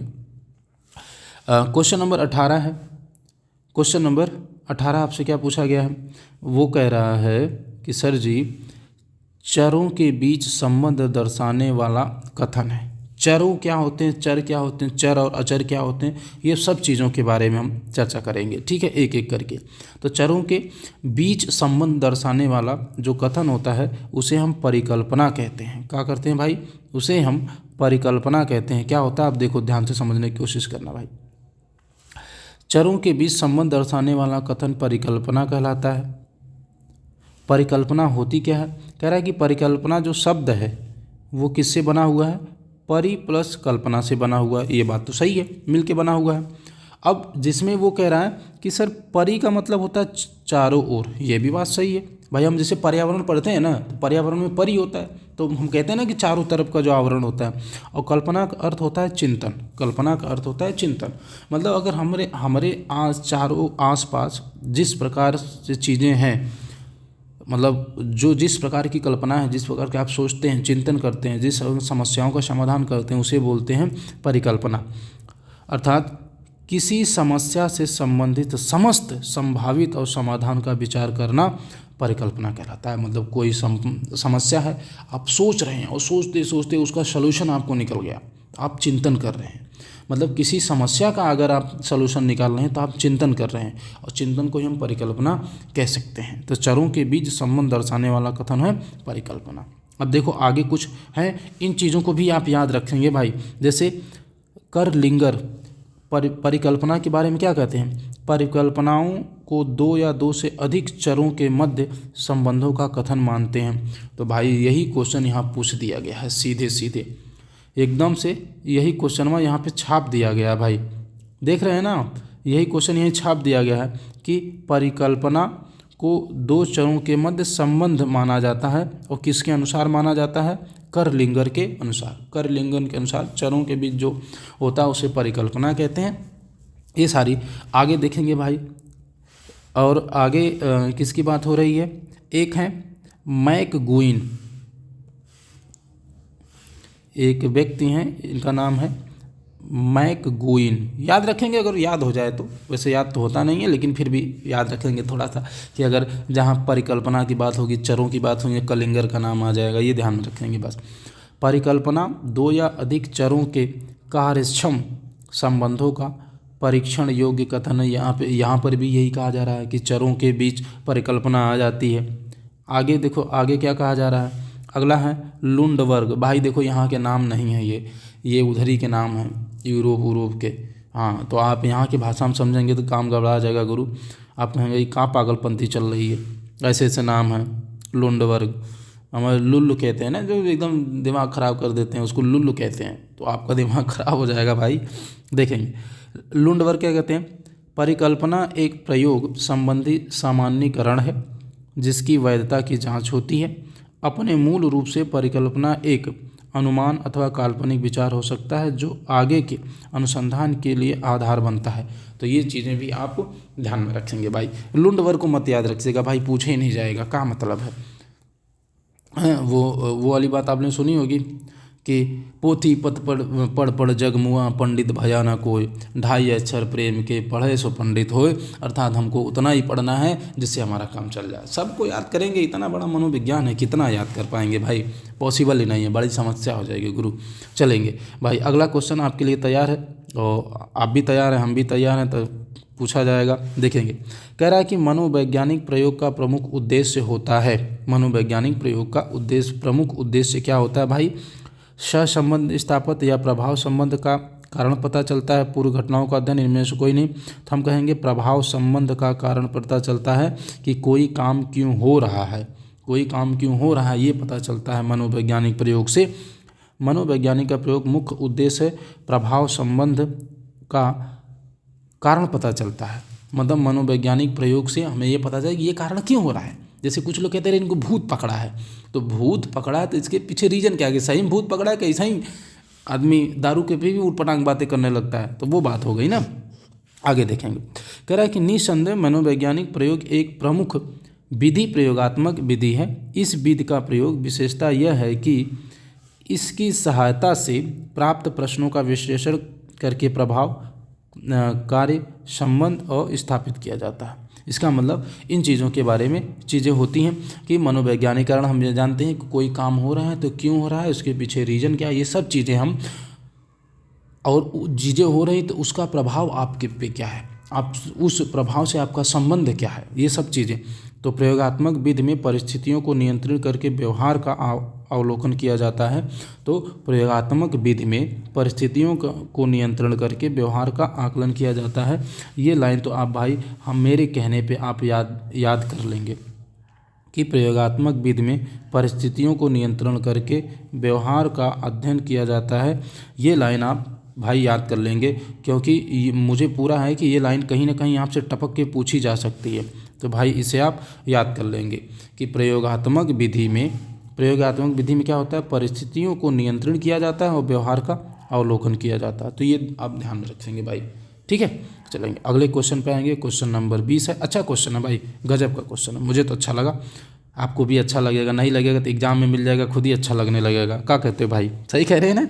किसने कहा है कि शिक्षा मनुष्य की अंतर्निहित शक्तियाँ का प्रकटीकरण है। मतलब शिक्षा वही शिक्षा है जो उसके अंतर्निहित पावर है, जो इंटरनल पावर है, उसको दिखाती है कि वो कितना शिक्षित है। ये बात किसने कही थी? तो आप कहेंगे सर ये बात कहने वाले स्वामी विवेकानंद हैं। भाई बहुत बड़े मतलब विद्वान मैं कह सकता हूँ, बहुत बड़े सिद्धत्व पुरुष थे, मतलब कमाल के, मतलब ऐसे व्यक्ति होना कमाल की बात होती है। वो भारत में पैदा हुए, ये और कमाल की बात है। क्या कहते हैं स्वामी विवेकानंद साहब, क्या कहते हैं भाई? शिक्षा मनुष्य की अंतर्निहित शक्तियों का प्रकटीकरण है। तो ये आप याद रखेंगे, ये कथन किसका है? स्वामी विवेकानंद का है। तो इतनी बात याद रखेंगे। अब देखो, अब कैसे कैसे क्वेश्चन आपसे पूछेगा। अरस्तु क्या कहते हैं? स्वस्थ शरीर में स्वस्थ मस्तिष्क का निर्माण करना ही शिक्षा है। ये बात तो ये क्वेश्चन पूछा गया है आपसे, तो ध्यान में रखेंगे। स्वामी विवेकानंद ये कहते हैं, स्वामी विवेकानंद के अनुसार शिक्षा क्या है कि शिक्षा जो है मनुष्य के अंतर्निहित शक्तियों का प्रकटीकरण है। मतलब स्वामी विवेकानंद साहब कहते हैं कि किसी व्यक्ति के अंदर जो पावर है वो शिक्षा के कारण है। अगर वो शिक्षित नहीं है तो उसके अंदर पावर नहीं। ये कौन कहता है? स्वामी विवेकानंद। इसका मतलब शिक्षा बहुत कमाल की चीज़ है, मतलब सबको शिक्षित होना चाहिए। अरस्तु कहते हैं आपका अगर मस्तिष्क स्वस्थ है और अगर आपका शरीर स्वस्थ है तो उसमें जो मस्तिष्क है वो भी स्वस्थ होगा और आप शिक्षित होंगे, शिक्षा पे अच्छा काम कर पाएंगे। आगे कहते हैं, आगे देखो भाई किसका नंबर है? स्वामी दयानंद सरस्वती। किसकी बात हो रही है? स्वामी दयानंद सरस्वती। मैं देख लीजिए, इनका नाम थोड़ा सा मिट जा रहा है यार। देखिए, स्वामी दयानंद सरस्वती के अनुसार शिक्षा मानव जाति के विकास के लिए सर्वोच्च और सबसे महत्वपूर्ण नैतिक क्रिया है। मतलब गजब की बात ये कह रहे हैं कि अगर आप शिक्षित हैं, आप शिक्षित हैं तो ये समझ जाइए कि मानव जाति का विकास हो सकता है। यही एक बहुत बड़ा मार्ग नैतिक क्रिया है कि आपको शिक्षित होना पड़ेगा, आपको पढ़ना पड़ेगा, आपको समझना पड़ेगा। और यहाँ हाल ऐसी है कि भाई बड़ी कंडीशन है, सब बच्चा लोग लड़कियों के चक्कर में ख़राब हो रहा है। और क्या कह सकते हैं? जेम्स ने शिक्षा को क्या कहा है? जेम्स कहते हैं आचरण की अर्जित आदतों और व्यवहार की प्रवृत्तियों के संगठन के रूप में परिभाषित किया जा सकता है। अर्थात हम ये कह सकते हैं कि जो शिक्षा है, शिक्षा के कारण आपके अंदर अच्छा आचरण आता है, अच्छी आदतें आती हैं, आप अच्छा व्यवहार करेंगे और संगठित रूप से काम करेंगे। ये कौन सिखाता है? शिक्षा सिखाती है। और इसकी परिभाषा कौन दे रहे हैं? जेम्स दे रहे हैं। यहाँ पे स्वामी विवेकानंद ने दी है, यहाँ ने अरस्तु ने कही है, यहाँ स्वामी विवेकानंद और स्वामी दयानंद सरस्वती, इन लोगों ने शिक्षा के बारे में कहा। इसका मतलब शिक्षा वास्तव में बहुत ज़रूरी है। तो ध्यान में रखेंगे भाई, एकदम चपक के पढ़ते रहिए और मज़ा आएगा गुरु, एकदम चपक के। हाँ हम कह रहे हैं चपक के, लोग हंस रहे हैं कि सर क्या चपक के क्या होता है? चपक के मतलब एकदम मेहनत से पढ़ते रहिए, और क्या है। आगे व्यवहार अध्ययन के, ओहो एक मिनट देखेंगे क्या कह रहा है कि व्यवहार अध्ययन की सबसे पुरानी विधि। मतलब अगर किसी का व्यवहार आपको नापना है, नापना नहीं, नापा नहीं जाता है, मापना है, जानना है, तो आप कौन सी विधि प्रयोग करेंगे? तो व्यवहार के बारे में सबसे अच्छी विधि अगर आपको जानना है, नापना है, तो आप व्यवहार की सबसे पुरानी जो विधि है, अब देखो यहाँ ध्यान में रख लेना भाई, आपके दिमाग में व्यवहार के लिए हमने प्रयोगात्मक पढ़ा था ना, प्रयोग करके व्यवहार के बारे में हम लोगों ने पढ़ा था। लेकिन यहाँ क्वेश्चन है कि सबसे पुरानी विधि कौन सी है, तो क्वेश्चन अलग हो जाता है तो जवाब भी अलग होगा। तो व्यवहार अध्ययन की सबसे पुरानी विधि है अंतःदर्शन विधि है। कौन सा? व्यवहार की सबसे पुरानी विधि देखो आप दिमाग में आएगा सर अभी हम लोग तो प्रयोगात्मक पढ़े थे, प्रयोग करने पे पता चलेगा उसका व्यवहार कब मारेगा कब पीटेगा। लेकिन वहाँ ये था कि हम प्रयोगात्मक विधि से क्या जान सकते हैं, और यहाँ क्वेश्चन था कि प्रयोगात्मक विधि और या व्यवहार अध्ययन की सबसे पुरानी विधि कौन है, तो अंतर्दर्शन विधि है। सबसे पुरानी कौन है? अंतर्दर्शन है, जिसके बारे में यह अपने मन को स्थिति के बारे में जानकारी प्रदान करता है। यह आत्मावलोकन या किसी मनोस्थिति के बारे में जानकारी संदर्भित करता है। तो ठीक है, एक चीज़ तो क्लियर हो ही जाती है, अंतर्दर्शन का मतलब तुम्हारे अंदर क्या चल रहा है, किन परिस्थितियों में क्या चल रहा है, यही मापा जाता है अंतर्दर्शन विधि के द्वारा। और हम इससे व्यवहार अध्ययन करते हैं, या अध्ययन की सबसे पुरानी विधि है। भाई यहाँ तक एकदम चकाचक गुरु चलेंगे। अगर यहाँ तक चकाचक है तो आगे भी देखेंगे, चकाचक देखेंगे। ठीक है। क्वेश्चन नंबर 22 है, साइकोलॉजी मनोविज्ञान शब्द का सबसे पहले प्रयोग किसके द्वारा किया गया था? मतलब साइकोलॉजी को सबसे पहले किसने कहा था कि साइकोलॉजी कुछ होती है, किसने ये बात कही थी? तो वो है भाई रुडोल्फ गाल्टॉय। क्या नाम है इनका? रुडोल्फ गाल्टॉय ने सबसे पहले साइकोलॉजी शब्द का प्रयोग किया था। कहाँ किया था भैया? देखो, मनोवैज्ञानिक या साइकोलॉजी शब्द का सबसे पहले प्रयोग जर्मन दार्शनिक रुडोल्फ गाल्टॉय द्वारा किया गया था। और 1590 में इन्होंने रुडोल्फ गाल्टॉय ने अपनी पुस्तक साइकोलॉजिया में सर्वप्रथम साइकोलॉजी शब्द का प्रयोग किया था। अब यहाँ से का क्वेश्चन बनेगा मैं बता देता हूँ भाई, समझेंगे। पहला है कि साइकोलॉजी शब्द का सबसे पहले प्रयोग करने वाले कौन हैं? रूडोल्फ गॉल्कर। कहाँ के हैं भैया? जर्मन के हैं। और 1590 में इन्होंने अपनी पुस्तक लिखी जिसका नाम है साइकोलॉजिया, और इस पुस्तक में इन्होंने सबसे पहले जिस शब्द का प्रयोग किया वो शब्द है साइकोलॉजी अर्थात मनोविज्ञान। यहाँ से 2-3 क्वेश्चन बनेंगे और 2-3 क्वेश्चनों को आप ध्यान से भाई एकदम दिमाग में रखेंगे, दिल में रखेंगे, एकदम पास रखेंगे भाई। अगर ये ऐसा क्वेश्चन एग्जाम में आ जाए छोड़ना नहीं है। तो क्वेश्चन नंबर 22 हो गया। आगे देखेंगे भाई, क्वेश्चन नंबर 23 आपसे क्या पूछा गया है? क्वेश्चन नंबर 23 भाई देखेंगे, क्वेश्चन नंबर बाबू 23 है। ओके, साइकोलॉजी शब्द की उत्पत्ति हुई। साइकोलॉजी शब्द की उत्पत्ति हुई तो कहाँ से हुई? जर्मन से। 1590 में। कौन है? रूडोल्फ गॉल्कर। कौन सी किताब है? साइकोलॉजिया।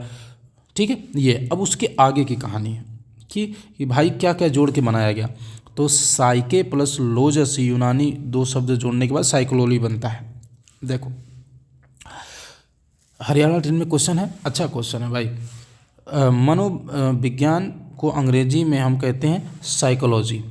क्या कहते हैं भाई? अंग्रेजी में साइकोलॉजी कहते हैं। साइकोलॉजी शब्द यूनानी भाषा का शब्द है और जिसमें साइके प्लस लोजस से मिलके बना हुआ है। और ये कह रहा है साइके का अर्थ होता है आत्मा, तो साइके का अर्थ होता है आत्मा और लोजस का अर्थ होता है अध्ययन। अतः हम लास्ट में अंततः कह सकते हैं कि साइकोलॉजी शब्द का सार अर्थ होता है आत्मा का अध्ययन। इसका क्रम था कि पहले मन का अध्ययन होता था, फिर आत्मा का, फिर व्यवहार का, इस तरीके से अध्ययन अलग अलग हुए। बताऊंगा जब क्रम आएगा तो वहाँ पे बताएंगे भाई, तसल्ली रखेंगे। लेकिन साइकोलॉजी शब्द का अगर शाब्दिक अर्थ पूछे तो आप कहेंगे साइकोलॉजी शब्द का शाब्दिक अर्थ होता है आत्मा का अध्ययन, क्योंकि साइके का मतलब होता है आत्मा और लोजस का मतलब होता है अध्ययन, अर्थात साइकोलॉजी का मतलब होता है आत्मा का अध्ययन। ठीक, आगे देखेंगे। अगला क्वेश्चन आपसे पूछा गया है कि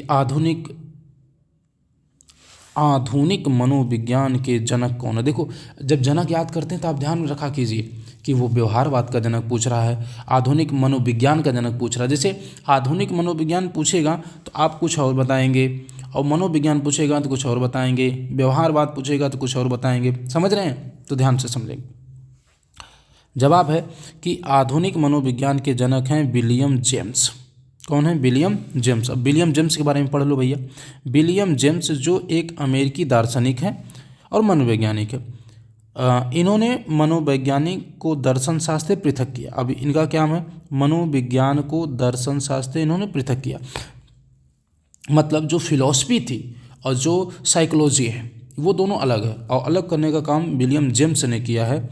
इसलिए इनको समझो, इसलिए इनको मनोवैज्ञानिक या आधुनिक मनोविज्ञान का जनक माना जाता है।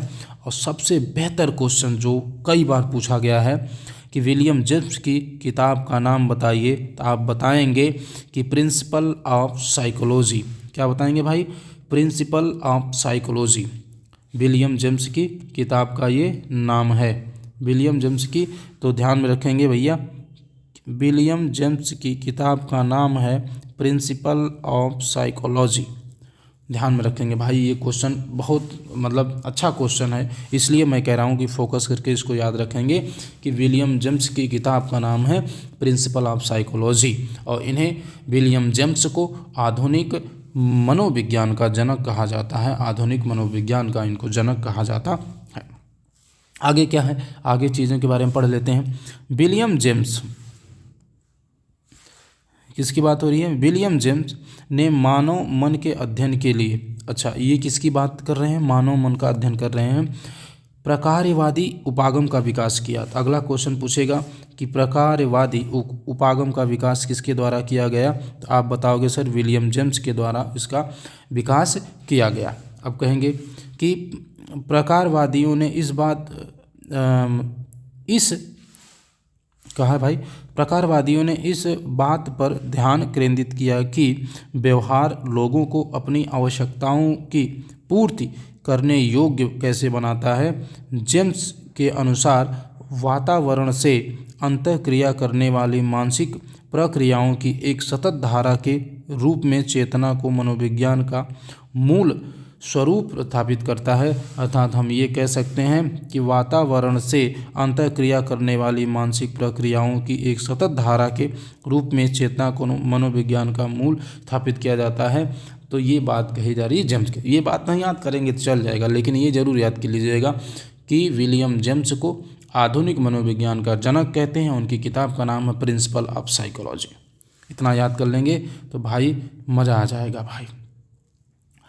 अब आगे क्वेश्चन नंबर 25 आपसे क्या पूछा गया भाई, देख लेते हैं गुरु। अच्छा क्वेश्चन है कि शिक्षा मनोविज्ञान शिक्षा का विज्ञान है, यह परिभाषा किसके द्वारा दी गई है?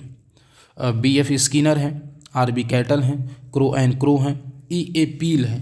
भाई किसके द्वारा दी गई है देख लेते हैं कि इसका जवाब क्या लिखा गया है। कह रहे हैं कि सर शिक्षा मनोविज्ञान शिक्षा का विज्ञान है, ये बात कही गई है E.A. पील के द्वारा।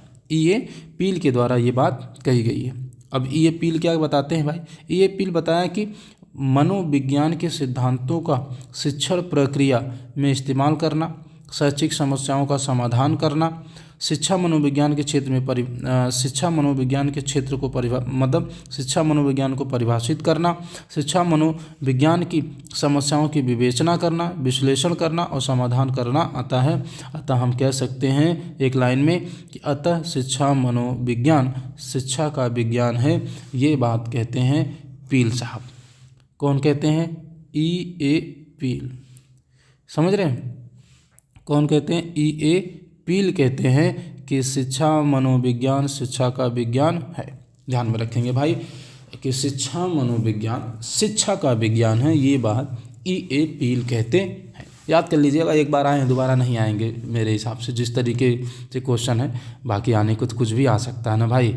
जैसे आप किसी अपनी मतलब गर्लफ्रेंड में बहुत विश्वास करते हैं, ये छोड़ के नहीं जाएगी, हमसे ही शादी करेगी, मामला गड़बड़ा जाए, दूसरे के साथ चले जाए, तो ये बात है ना, संभावना नहीं है, लेकिन ठीक है, हो जाता है कभी कभी। आइए वापस आते हैं, अगले क्वेश्चन में बात करेंगे भाई। अगले क्वेश्चन पे बात करेंगे। क्वेश्चन नंबर है कि एक शिक्षक, आ जाओ भाई, तुम बीच में आके गड़बड़ा देते हो। एक शिक्षक को अपने विद्यार्थियों की क्षमताओं को समझने का एक शिक्षक अपने विद्यार्थियों की क्षमताओं को समझने का प्रयास कर रहा है, इसके उद्देश्य से कौन सा क्षेत्र संबंधित है? तो भाई आपको अभी हम लोग पढ़े थे याद में कि किसी भी टीचर को शिक्षा मनोविज्ञान क्यों पढ़ाया जाता है, ताकि वो अपने विद्यार्थियों के अंदर, अपने बच्चों के अंदर जो है विकास कर पाए, सर्वांगीण विकास करा पाए। तो शैक्षिक मनोविज्ञान देखेंगे आगे। एक शिक्षक अपने विद्यार्थियों की क्षमताओं को समझने का प्रयास कर रहा है, उसके इस उद्देश्य से शैक्षिक मनोविज्ञान का क्षेत्र संबंधित है, क्योंकि शिक्षा मनोविज्ञान के अंतर्गत बालक व्यवहार योग्यता क्षमता, देखो अब यहाँ अच्छी चीज़ है कि शिक्षा मनोविज्ञान के अंतर्गत क्या क्या आता है। तो भैया क्या आता है? व्यवहार आता है, योग्यता आती है, क्षमता आती है, अधिगम शैली आती है, विकास प्रक्रिया आती है, रुचि आती है, अभिप्रेरणा आती है, आवश्यकता आती है, चिंतन आता है, अवधान आदि के विषय में अध्ययन करता है। तो बताएंगे इसके द्वारा अध्ययन करता है, किसकी क्या क्या अध्ययन करेगा भाई? आप अगर कह रहे हैं तो मैं बताता हूँ कौन क्या अध्ययन। शिक्षा मनोविज्ञान के अंतर्गत आप बालक के व्यवहार के बारे में अध्ययन करेंगे, योग्यता के बारे में, क्षमता के बारे में, अधिगम शैली के बारे में, विकास प्रक्रिया के बारे में, रुचि के बारे में, अभिप्रेरणा के बारे में, आवश्यकता के बारे में, चिंतन के बारे में, अवधान के बारे में, आदि के बारे में आप अध्ययन करते हैं। का गुरु एकदम चकाचक, ऐसा लग रहा है का गुरुदेव एकदम का चल रहा है, चल नहीं रहा भाई साहब। आप मजबूत हो रहे, आप तैयार हो रहे हो अगले युद्ध के लिए, इसलिए चिंता करने की बात नहीं है। अभिमन्यु बनिए, पेट में रहिए तब भी सीखते रहिए, बाहर आइए एकदम रेल को सबको ये करिए भाई इतना छोटा बच्चा कैसे कर सकता है। अरे मर जाना, शहीद होना तो यार आए हैं, एक समय मरेंगे, लेकिन ऐसा कुछ करके मरिए कि इतिहास में आपका नाम हो जाए। तो B focus and keep happy और गो अहेड, पूरी दुनिया जीत लीजिए। चलिए आइए वापस करते हैं अपनी बात। आगे क्या कह रहा है? कह रहा है कि शिक्षा मनोविज्ञान का मुख्य उद्देश्य है शिक्षकों के आवश्यक कौशल क्षमताओं को इस लायक बनाना कि वे विभिन्न शैक्षिक स्तरों पर शिक्षार्थियों के व्यवहारों को समझ सके, नियंत्रण कर सके, उसके बारे में पूर्व कथन कह सकें।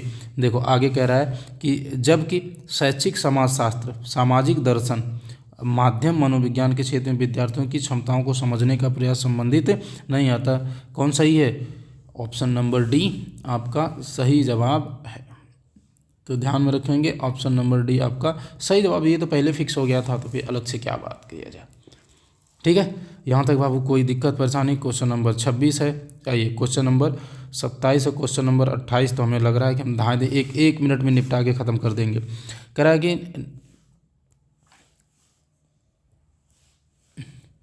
क्वेश्चन नंबर 28 है कि निम्नलिखित में से किसका अध्ययन मनोविज्ञान एवं शिक्षण शास्त्र प्रतिच्छेद बिंदु पर स्थित है?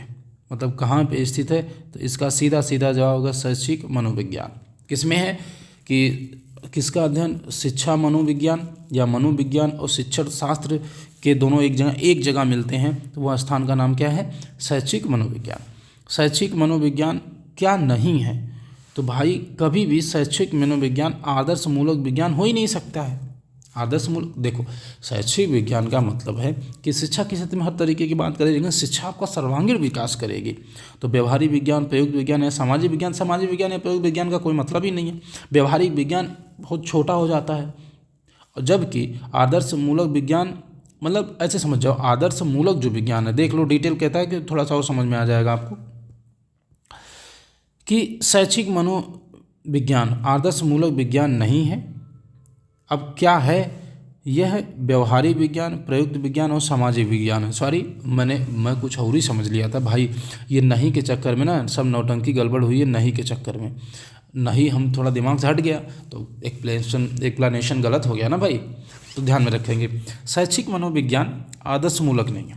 बाकी व्यवहार विज्ञान, प्रयुक्त विज्ञान या सामाजिक विज्ञान एक व्यवहार मूलक है, आदर्श व्यवहार मूलक है या आदर्श मूलक विज्ञान है। आगे देखेंगे, शैक्षिक मनोविज्ञान व्यवहार के समस्याओं का अध्ययन करता है, शैक्षिक परिस्थितियों का करता है। यह अध्ययन एक विधि से किया जाता है। विधि का अर्थ है उस प्रणाली या तरीके से है जिसकी सहायता से व्यक्ति के व्यवहार का अध्ययन, विश्लेषण और व्याख्या करके निष्कर्ष पे पहुंचा जाता है। शिक्षा मनोविज्ञान भी अपनी विभिन्न समस्याओं का अध्ययन और समाधान के लिए वैज्ञानिक विधियों का प्रयोग करता है, परंतु शिक्षा मनोविज्ञान में किसी पदार्थ विज्ञान की भांति वैज्ञानिक विधियों कठोरता से लागू नहीं किया सकता, क्योंकि अध्ययन की वस्तु जीवित शरीरधारी और शिक्षार्थी और शैक्षिक व्यवहार होता। एक बात बताओ, जैसे ये सब चीज़ें लिखी हैं उसने समझाने के लिए आपको लिखी हैं कि भाई विज्ञान में अगर आपको नापना है कि कोई चीज़ 1 लीटर है, तो आप लीटर निकालेंगे, नाप लेंगे और बता देंगे कि 1 लीटर है कि नहीं है। लेकिन अब कोई बताएंगे किसी को कितना गुस्सा आएगा, किसी को किस पे कितना प्यार आएगा, इसका कोई मापक है? तो शिक्षा विज्ञान में कैसे नाप सकते हैं? बाकी और भाई बात आएगी कि नहीं इसको आप प्रूव्ड करिए, तो ये प्रूव्ड करना थोड़ा सा मुश्किल हो जाता है। बाकी और कोई दिक्कत नहीं है। तो मेरे हिसाब से यहाँ तक चीज़ें एकदम क्लियर कट है, कोई दिक्कत नहीं है। ठीक है, तो ये हो गया क्वेश्चन नंबर 28। आगे बात करेंगे भाई, क्वेश्चन नंबर 29 की बात करेंगे। क्वेश्चन नंबर 29 की बात करेंगे और कह रहा है कि व्यवहार की व्याख्या में सूचना प्रक्रम का आधार बनाया गया है, किसे बनाया गया है? तो आप कहेंगे कि सर जी इसको संज्ञात्मक वाद में आधार बनाया गया है। किस तरीके से संज्ञात्मक वाद में है भाई? देखें, संज्ञानात्मक के भीतर एक विशेष रूप से प्रभावशाली वर्तमान सूचना प्रसंस्करण प्रक्रम सिद्धांत रहा है, जो मानव मन की तुलना में कंप्यूटर के साथ विस्तृत मॉडल के रूप में कार्य करता है, जो संज्ञानात्मक क्रियाओं के कामकाज की व्याख्या करते हैं और वे व्यवहार निर्धारण कैसे करते हैं। सूचना प्रक्रिया सिद्धांत मनोवैज्ञानिक मॉडल का एक समूह है जो सक्रिय प्रोत्साहन प्रोसेसर के रूप में मानव को गर्भधारण करना, जानकारी या इनपुट आपसे वातावरण से प्राप्त करते हैं। कछु बात समझ में आई क्या कह रहा है? बस जब भर भर लिख डाले और हम पढ़ के सुना दिए आपको। देखो भाई, वो कह रहा है कि व्यवहार की व्याख्या के सूचना प्रक्रम को आधार बनाया गया। तो संज्ञात्मक मतलब कोई सूचना है, तो आप संज्ञानात्मक होंगे तभी तो। संज्ञानात्मक का मतलब एक तरीके से आप जो कर रहे हैं वो अच्छा है बुरा है, कितने बेहतर तरीके से कर रहे हैं, कितने गंदे तरीके से कर रहे हैं, ये सब चीज़ें हैं कि व्यवहार की व्याख्या के लिए। तो मेरे हिसाब से यहाँ तक कोई दिक्कत तो नहीं आनी चाहिए ना भाई। चलिए तो एक काम करते हैं, आगे चलते हैं भाई, आगे चलते हैं, आगे चलते हैं, आगे चलते हैं, देखेंगे कितना क्वेश्चन है ना, क्या दिक्कत का है। चलिए अगले वाले क्वेश्चन में आएंगे। मानवतावाद बल देता है। अगला क्वेश्चन नंबर 30 है और पूछ आपसे आपसे क्वेश्चन किया जा रहा है, मानवतावाद बल देता है, किस पे देता है भाई? अचेतन को, वातावरण को, इदम को या स्वयं को? मानवतावाद हमेशा बल देगा भाई स्व को। स्व का मतलब खुद को, स्वतः को। क्या है मामला, क्या है देखो भाई कि मानवतावाद स्वयं को बल देता है। और एक मनोवैज्ञानिक हैं जिनका नाम है कार्ल रोजर्स, मानवतावादी व नैदानिक मनोविज्ञान में योगदान करते हैं। एक मनोवैज्ञानिक हैं, मानवतावादी और नैदानिक मनोविज्ञान मतलब जो निदान करता है, कोई समस्या है निदान करता है, उस प्रकार का मनोविज्ञान को ये मानते हैं, जिनका नाम है कार्ल रोजर्स। ठीक है, अब आगे देखो, कुछ विद्वान करीब थे, अब ये क्या आगे के इनके बारे में बहुत कुछ तो नहीं लिखा गया, लेकिन बस इतनी बात याद रखेंगे तो काम चल जाएगा आपका। कह रहे हैं कि उपचारात्मक क्षेत्र में काम करने वाले एक और प्रभावशाली वैज्ञानिक हैं, ये ठीक है, वे खुद को वास्तविक बनाने की क्षमता को पूरा करने के प्रेरित और यह अपने स्वयं के व्यवहार को चुनने की क्षमता रखते हैं। ठीक है, सब चीज़ें हैं, बस इतना रखना है। कार्ल रोजर्स ये बात कहते हैं कि मानवतावाद या नैदानिक मनोविज्ञान स्वयं के विकास के लिए काम करता है, तो सही बात है भाई। ठीक है, तो ये हो गया क्वेश्चन नंबर 30। आगे आएंगे क्वेश्चन नंबर 31 के बारे में। क्वेश्चन नंबर 31 के बारे में भाई देखेंगे, आपसे क्या कह रहा है कि निम्नलिखित में से कौन सा मिलर और डोलार्ड द्वारा प्रदत्त अनुकरणात्मक व्यवहार का प्रकार नहीं है? तो मतलब ये पता होना चाहिए कि कौन सा है, तब ना बता पाएंगे भाई। तो इसका सही जवाब ऑप्शन नंबर बी, ये नहीं है, बाकी सब है। मतलब हम ये कहें कि बाकी सब है, मतलब समान व्यवहार ये भी है, प्रतिलिप व्यवहार ये भी है, और सुमेलित आश्रित व्यवहार यह है, जबकि सहसंबंध व्यवहार ये इसमें शामिल नहीं है। अब क्या होता है ये समझ लीजिए तो आपको थोड़ा और क्लियर हो जाएगा भाई। कह रहा है कि सहसंबंधनात्मक व्यवहार मिलर तथा डोलार्ड द्वारा प्रदत्त अनुकरणात्मक व्यवहार नहीं है। अब देखो क्या क्या है आगे। एक व्यक्ति का नाम है बेलिस के अनुसार, बेलिस क्या कहते हैं इस संदर्भ में कि सहसंबंध का अभिप्राय है आंकड़ों के दो या दो से अधिक विभिन्न समूहों की तुलना, जिससे उसके संबंध को जाना जा सके और उस संबंध की मात्रा को अंकात्मक रूप में व्यक्त किया जा सके। अब ये क्या कहते हैं, ये नया क्या कह दिए, ये कह रहे हैं कि जैसे दो ठो कोई डेटा दिया हो, एक व्यक्ति गोरा हो एक व्यक्ति काला हो, तो हम ये जान पाएंगे कि कौन कितना गोरा है कौन कितना काला है, और उसको नंबर दिया जाए। जैसे हम कहते हैं ना कि 10 नंबर में कोई व्यक्ति कितना गोरा है तो नंबर देंगे, या 10 नंबर में कोई व्यक्ति कितना काला है उसको नंबर देंगे। तो ये बात बेलिस कहते हैं। अच्छा, मन के अनुसार, अब देखो आगे बात आ रही है कि मन के अनुसार, मन क्या कहते हैं भाई? मन मतलब हमारा वाला मन नहीं, मन का मतलब ये एक मनोवैज्ञानिक है जिनका नाम है मन।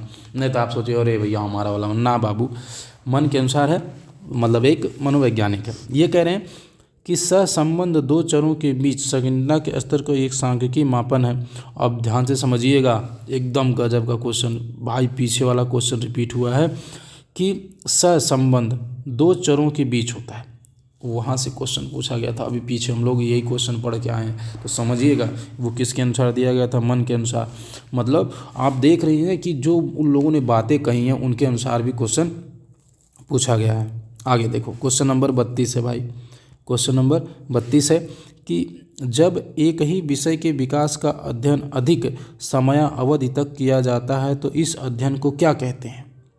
जीवन वृत्तांत अध्ययन, अनुप्रस्थ काट अध्ययन, सर्वे अध्ययन या अनुदैर्ध्य अध्ययन? इसे क्या कहेंगे मुन्ना?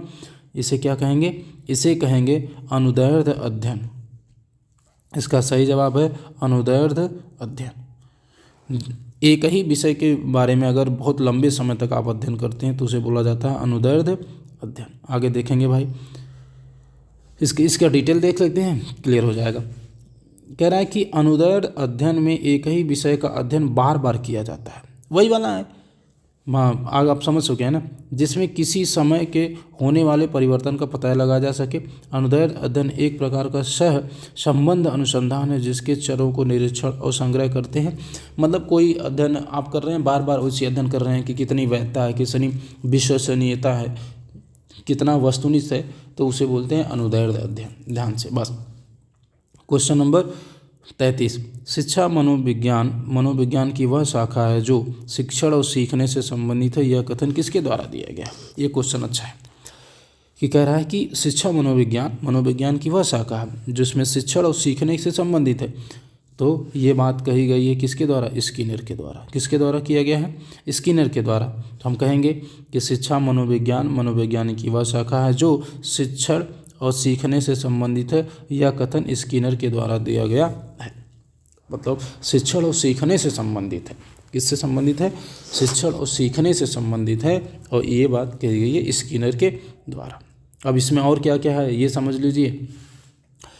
यह उन कारणों स्थितियों के बारे में गहन अध्ययन करता है जो सीखने को प्रभावित करते हैं। मतलब सीखने को प्रभावित करते हैं। यह कक्षा में आने वाली समस्याओं के समाधान के लिए मनोवैज्ञानिक सिद्धांतों का अनुप्रयोग है। मतलब समस्याओं के समाधान के लिए बात की जाती है शिक्षा मनोविज्ञान में। यह शिक्षार्थियों और उसके मूल्यांकन के लिए विकसित तरीकों के बीच व्यक्तिगत अंतर को समझने में मदद करता है। मतलब शिक्षार्थियों के मूल्यांकन की बात इसमें की गई है। किसमें? शिक्षा मनोविज्ञान में। तो शिक्षा मनोविज्ञान की वह शाखा है जिसमें शिक्षण और सीखने से संबंधित है। मतलब आप पढ़ा भी सकते हैं और सीख भी सकते हैं। ये बात किसने कही है? स्किनर ने। आपने BF स्किनर आपको याद है? हाँ ठीक है, BF स्किनर आपको याद है। इन्होंने शिक्षा को 3 ध्रुव में बांटा हुआ था, पाठ्यक्रम में, छात्र में और शिक्षण। तो ठीक है, आगे क्वेश्चन है। अच्छा क्वेश्चन है भाई। मनोवैज्ञानिक व्यवहारवाद से संबंधित नहीं है।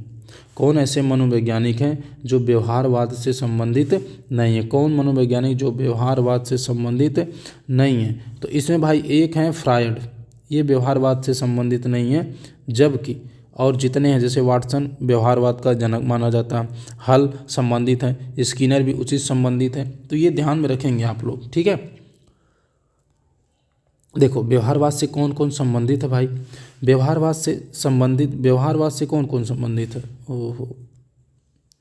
व्यवहारवाद से कौन कौन संबंधित है? व्यवहारवाद से संबंधित है वाटसन, स्किनर, हल। 3 नाम तो वाटसन, स्किनर, हल के ऐसे ही नाम है। जब मनोवैज्ञानिक व्यवहारवाद से संबंधित है, मनोविश्लेषित परिक्षेक्षण का विकास सिगमंड फ्रायड द्वारा किया गया था। मनोविश्लेषण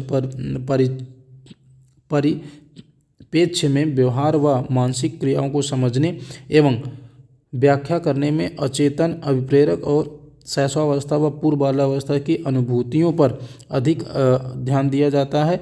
इस विचारधारा के अनुसार मानव व्यवहार का प्रमुख निर्धारक उसका अचेतन होता है, जबकि व्यवहारवादी परिप्रेक्ष्य की मान्यता यह है कि प्राणी के व्यवहार का निर्धारण वस्तुतः अधिगम, अनुभव, वातावरणीय कारकों के कारण होता है। तो इसमें बस इतना याद है व्यवहारवाद से कौन कौन संबंधित है।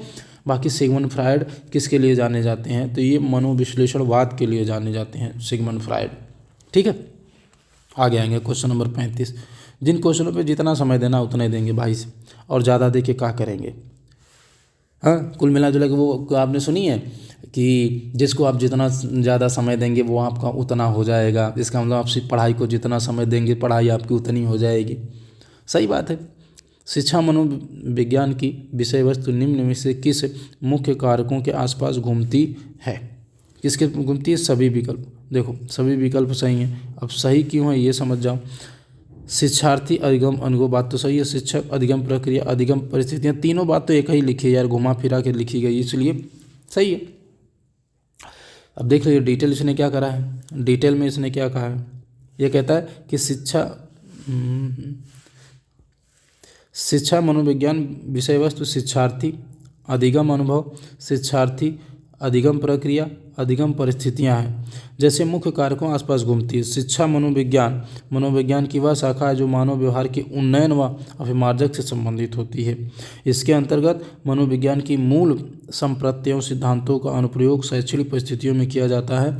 अर्थात शिक्षा मनोविज्ञान एक ऐसी चीज़ है जो आपके सर्वांगीण विकास के बारे में बात करती है कि आपका व्यवहार किस तरीके से बेहतर होगा, आप मानव व्यवहार किस तरीके से अच्छा होगा, उन्नयन होगा, अच्छा मतलब उन्नयन होगा और परिमार्जन होगा, आपके व्यवहार में कोई गलतियां हो रही हैं तो वो कैसे सुधरेंगी, ये बात कही जाती है शिक्षा मनोविज्ञान में।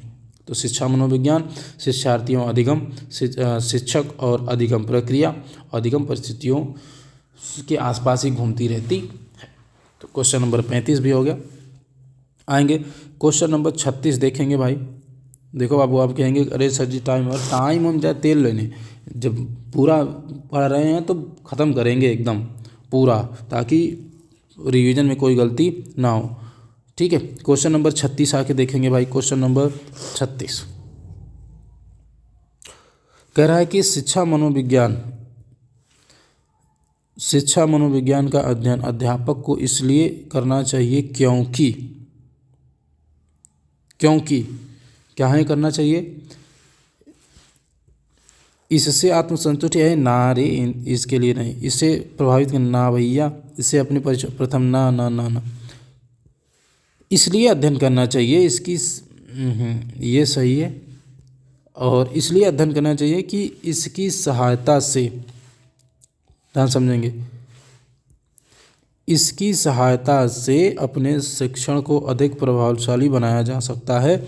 इसलिए हमेशा टीचर को शिक्षा, जैसे आप टीचर बनेंगे, आपके सिलेबस में काहे इसको डाला गया, मतलब शिक्षा मनोविज्ञान क्यों डाला गया, ताकि आप बच्चे को अच्छे से पढ़ा सके, अच्छे से समझा सके, उसके अच्छे दोस्त बने, इन सभी चीज़ों के लिए किया गया है। देखो आगे वो कह भी रहा है कि शिक्षा मनोविज्ञान का अध्ययन अध्यापक को इसलिए करना चाहिए क्योंकि, अब कई बातें उसने लिख रखी हैं, शिक्षक इसकी सहायता से अपने शिक्षक को अधिक, मतलब शिक्षण को आप क्या बना सकते हो, प्रभावशाली, मतलब आप अच्छे से पढ़ा सकते हो, अच्छे से बच्चे को समझ सकते हो, शिक्षण सामग्री में उचित चयन कर सकते हो, मतलब आप किसी बच्चे को पढ़ा रहे हो तो कब ब्लैक बोर्ड पे लिखना है, कब उसकी कॉपी पे समझाना है, कब किसी कोई चित्र देख के समझाना है, या किसी का व्यवहार देख के समझाना है, ये सब आता है इसी में। अध्यापक को अनेक समस्याओं का सामना करना पड़ता है, उनके निदान के लिए ज़रूरी है कि बच्चा क्लास में बैठा है, कह रहा है कि माँ चामा में ज़ोर से सूसू आई, तो आप क्या करेंगे, आप पढ़ाएंगे कि उसे सूसू जाने देंगे, नहीं भैया जाओ, क्योंकि उसे रोकना मुश्किल हो जाता है। तो शिक्षक अपने विद्यार्थियों की क्षमताओं को समझने का प्रयास करता है और उसी के अनुसार उसको ये कहता है कि भाई इसमें सुधार करना है कि नहीं करना है। जैसे कोई बच्चा आपके क्लास में बैठ के गुटखा खा रहा था, आप क्या कहेंगे, उसे बुलाएंगे, कहेंगे बाबू गुटखा काहे खा रहे हो, तो बताएगा कि गुटखा खा रहे, घर वालों ने ज़्यादा पैसा दे रहे हैं इसलिए गुटखा खा रहे हैं, नहीं, उसे समझाएंगे गुटखा से कैंसर होता है, मर जाओगे, ज़िंदगी ख़राब हो जाएगी, ऐसा होता है कि थोड़ा सा मोटिवेट करके सही कर देंगे। मतलब हम उसको सुधारने का ही प्रयास कर सकते हैं, टीचर की ड्यूटी ही यही है, और क्या कर सकते हैं। तो क्वेश्चन नंबर 37 देखेंगे। क्वेश्चन नंबर 37 क्या कहा गया कि एक शिक्षक को अपने विद्यार्थियों की क्षमताओं को समझने का प्रयास करना चाहिए, बात तो सही है। निम्नलिखित में से कौन सा क्षेत्र उस उद्देश्य का संबंध है, मतलब इसमें ऐसा क्या है जो उससे संबंधित है, तो हम कहेंगे शिक्षा मनोविज्ञान। अभी हम लोग बात ही करें ना, शिक्षा मनोविज्ञान में सब चीज़ें आती हैं। आगे कह रहा है कि छात्र अधिगम वार्क मॉडल किसके द्वारा प्रस्तावित किया गया था, तो इसका सही जवाब है कि नील फ्लेमिंग के द्वारा। किसके द्वारा, नील फ्लेमिंग के द्वारा। क्या था ये, इसको पढ़ लेते हैं, यहाँ से अगर क्वेश्चन बनेगा तो क्लियर हो जाएगा।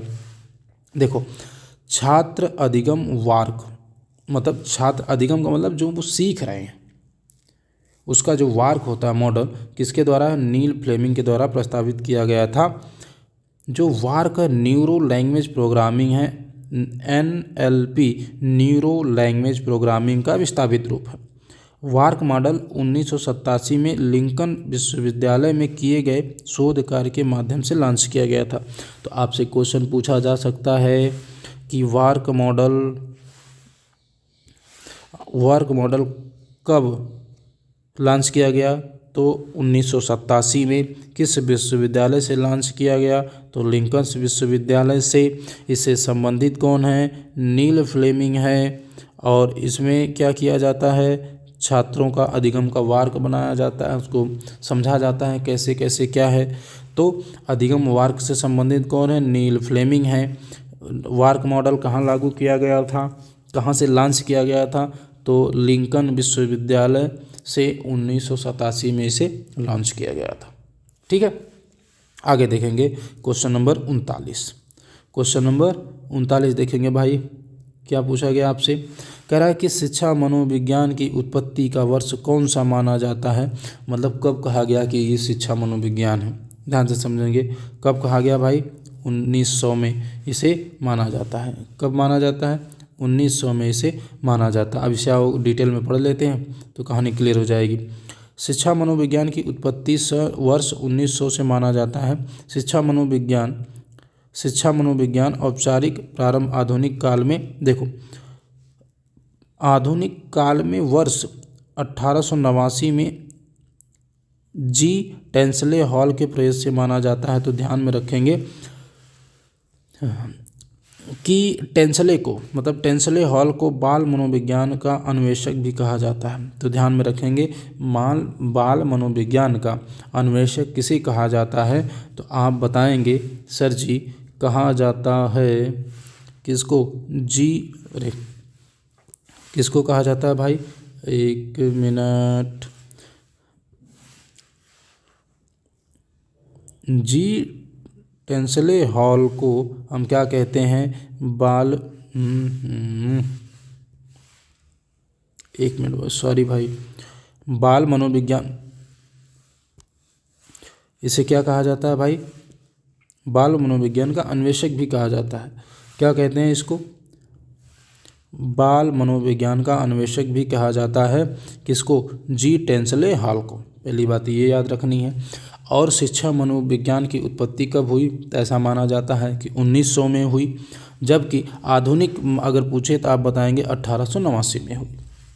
और कहाँ से हुई ये सब चीज़ें आगे, जैसे कह रहा है कि थॉर्नडाइक द्वारा स्थापित कोलंबिया विश्वविद्यालय सन 1900 में शिक्षक प्रशिक्षण महाविद्यालय की स्थापना होने के फलस्वरूप शिक्षा मनोविज्ञान के अध्ययन के लिए दृढ़ता मिली और शिक्षा मनोविज्ञान की स्वतंत्र रूप से अध्ययन करने का सिलसिला यहीं से शुरू हुआ।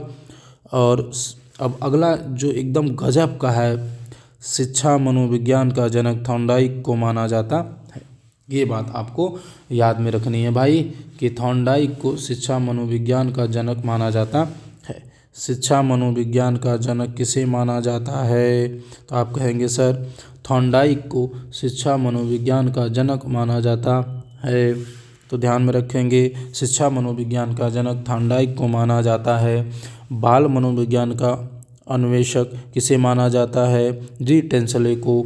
शिक्षा मनोविज्ञान की उत्पत्ति का वर्ष कब माना जाता है, 1900 में, क्योंकि थॉर्नडाइक ने कोलंबिया विश्वविद्यालय की स्थापना की थी और उसमें शिक्षा मनोविज्ञान को अलग से अध्ययन करने के लिए बात कही थी। ध्यान में रखेंगे, थॉर्नडाइक द्वारा स्थापित कौन सा विश्वविद्यालय है, तो कोलंबिया विश्वविद्यालय है। कब स्थापित हुआ, 1900 में। 1900 में ही शिक्षा मनोविज्ञान की बात की गई, तो हम कहेंगे 1900 में ही शिक्षा मनोविज्ञान की शुरुआत थॉर्नडाइक के द्वारा की गई। एकदम चकाचक गुरु। आ जाओ क्वेश्चन नंबर 40। क्वेश्चन नंबर 40 इधर देखेंगे, क्वेश्चन नंबर 40। शिक्षा मनोविज्ञान का संबंध किससे नहीं है भाई, देखो मानव व्यवहार से है, मानसिक प्रक्रियाओं से है, संचार माध्यमों से नहीं है। संचार का मतलब आपको शिक्षा मनोविज्ञान में ये थोड़ी सिखाया जाता है मोबाइल कैसे चलती है ना भाई, उसमें थोड़ी सिखाया जाता है। संचार माध्यमों का अध्ययन से नहीं है, बाकी सबसे है। अब देख लो शिक्षा मनोविज्ञान में आपको क्या क्या सिखाया जाता है। शिक्षा मनोविज्ञान का संबंध नहीं है, शिक्षा मनोविज्ञान जो शिक्षा का अध्ययन करती है। अब देखो व्यवहार का, मानसिक प्रक्रियाओं का, सीखने के तरीकों का, व्यक्ति और समायोजन का, व्यक्तिगत विभिन्नताओं का, पाठ्यक्रम निर्माण का, अध्ययन विधियों से इसमें मूल्यांकन आदि से संबंधित इसमें काम किया जाता है शिक्षा मनोविज्ञान में। ठीक है, क्वेश्चन नंबर 41 देखेंगे भाई। कह रहा कि कौन शिक्षा मनोविज्ञान की प्रकृति है, तो आप बताएंगे भैया ये एक विध्यात्मक विज्ञान है। क्या बताएंगे, विध्यात्मक विज्ञान है। मनोविज्ञान ना पूर्ण रूप से कला है। देखो, मनोविज्ञान जो है ना पूर्ण रूप से कला है, ना ही पूर्ण रूप से विज्ञान है, बल्कि यह कला और विज्ञान दोनों है। तो मतलब शिक्षा मनोविज्ञान कला और विज्ञान दोनों है। तो हो सकता है, देखो यहाँ पे ऐसे इसने लिख रखा है कि सर कला भी है, यहाँ विज्ञान भी है, लेकिन एक तीसरा शब्द है विद्यात्मक विज्ञान, अर्थात जिसमें कला भी इंक्लूड है और विज्ञान भी है, इसलिए ऑप्शन नंबर सी हो जाता है। यहाँ तक हो गया। क्वेश्चन नंबर 42 देखेंगे, नीचे कुछ था नहीं इसलिए नहीं बताया भाई, और कोई बात नहीं, आगे देखेंगे। शिक्षा मनोविज्ञान, शिक्षा मनोविज्ञान की दृष्टि से निम्नलिखित में कौन सा कथन सही है? तो देख लो भैया कौन सा कथन सही है। तो बच्चे अपने ज्ञान का स्वयं सृजन करते हैं, ये बात सही है। विद्यालय में आने से पहले बच्चों का कोई ज्ञान नहीं, अरे कहाँ नहीं भाई, घर पे उन्हें सिखाया जाता है जाना गुरुजी का पाँव छू लेना, ये उसने घर पे सिखाते, उन्हें सीखा है कि नहीं सीखा। अधिगम प्रक्रिया में बच्चा कष्ट होता है भाई, पढ़ाई में किसको कष्ट होता है? आप कहेंगे अरे मान साहब हमें तो बहुत कष्ट होता है होता था, हम घर वाले मार के भेज देते थे। ना भाई, कष्ट का मतलब ऐसा वाला कष्ट नहीं, वो मतलब ऐसा नहीं है कि सब बच्चों के साथ खुशी मिलती है तो ये कष्ट नहीं होता। बच्चे यथावत सीखते जो उन्हें पढ़ाया जाता है। ना भैया, जो पढ़ाएंगे सिर्फ बच्चा वही नहीं सीखता, उसके आसपास जितना सब कुछ हो रहा होता है वो सब सीखता है। इसका मतलब ये सब संबंधित नहीं है, ऑप्शन नंबर ए इससे संबंधित है। तो हम क्या कहेंगे? शिक्षा क्या कहेंगे?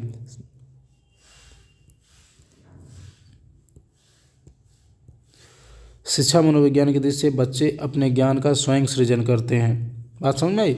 और का बच्चा सर शक्तिमान होते हैं, उनसे पंगा नहीं लेने का गुरु, वो सब एकदम तूफानी होते हैं, तो ध्यान में रखेंगे। क्वेश्चन नंबर 43 कह रहा है कि 1882 में किस मनोवैज्ञानिक द्वारा लंदन में मानवीय विशेषताओं का अध्ययन करने के प्रयोगशाला का निर्माण किया गया था? तो वो व्यक्ति थे अल्फ्रेड बिने। अब देखो, अल्फ्रेड बिने याद रखना, अल्फ्रेड बिने 1882 में, अल्फ्रेड बिने 1882 में लंदन में मानवीय विशेषताओं का अध्ययन करने के लिए प्रयोगशाला का निर्माण किया था।